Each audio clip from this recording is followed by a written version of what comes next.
Falegnameria Paludetto. Da più di 60 anni. Il legno su misura a casa tua.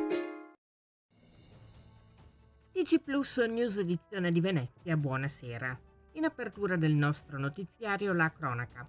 A scuola di formazione sulla salute e sicurezza. Per un giorno alla Terre Aldinoale, ex San Marco Laterizi, facente parte della multinazionale austriaca Wienerberger, una quarantina di dipendenti non si è cimentata tra macchinari e mattoni, ma ha investito una giornata di lavoro per imparare a evitare incidenti e ad affrontare alcune possibili situazioni di emergenza.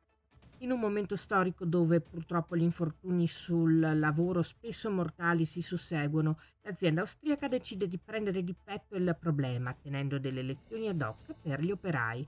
Così, mercoledì mattina, nella sede nualese di Strada San Dono, si è tenuto appunto il Safety Day, il giorno della sicurezza. Cambiamo argomento. Cerimonia a Venezia Mestre e Favaro Veneto per celebrare il 78° anniversario della proclamazione della Repubblica.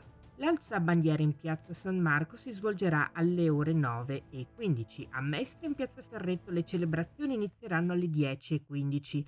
L'alzabandiera in programma alle ore 10:35 in cui seguiranno gli onori resi a un reparto militare. Le commemorazioni a Favaro Veneto prenderanno il via alle ore 11:10 in piazzale Cavalieri della Repubblica Italiana. Ai saluti dei rappresentanti istituzionali seguirà un concerto della banda musicale di Tessera e alle 11, come da tradizione, al Gran Teatro La Fenice di Venezia si svolgerà il concerto straordinario offerto alla cittadinanza. Voltiamo pagina, vedere da vicino come nasce un progetto e quindi come cambia l'aspetto di una città. È uno degli aspetti principali di Tra adattamento e trasformazione, evento in cui lo studio FZ Architecture Design, che si trova in via Caneve 28A a Mestre, presenterà una selezione dei suoi progetti nel territorio. Non solo, sarà anche l'occasione per festeggiare i 3 anni dall'inaugurazione dello spazio dello studio che si trova, come detto, proprio nel centro di Mestre. L'evento fa parte di Open Studi di Architettura aperti al pubblico, promosso dall'Ordine degli Architetti e sarà accompagnato da un aperitivo. Appuntamento dunque segnato in agenda sabato 1 giugno dalle ore 18 alle ore 20.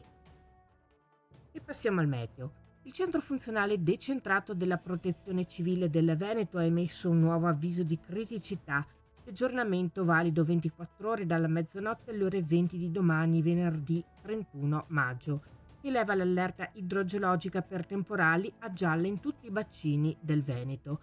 Tra il pomeriggio sera di oggi e la serata di domani è previsto tempo instabile e perturbato con precipitazioni localmente abbondanti, specie su zone centro-settentrionali. Fenomeni a prevalente carattere di rovescio e temporale, a tratti anche forti, come forti rovesci locali, grandinate e forti raffiche di vento e diffusi, specie tra prealpi e pianura, al mattino di venerdì e fino a parte del pomeriggio. Questa era la nostra ultima notizia, grazie per essere stati con noi, arrivederci.